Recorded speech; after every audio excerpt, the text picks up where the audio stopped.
järgmisena esineb meile Aido Kindlusaigla omaenda kirjutatud viiulipalaga Kauboi ja Šerif.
Kas sa tahad mulle rääkida, millest see lugu inspireeritud on, kust sa selle idee sai?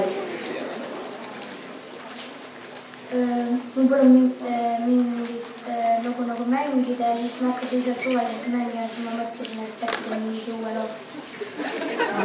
Aga kust see teada oli? Lihtsalt mõtlesin. Meeldivad Kauboid ja Šerifid, jah? No, aru saada. Aitäh!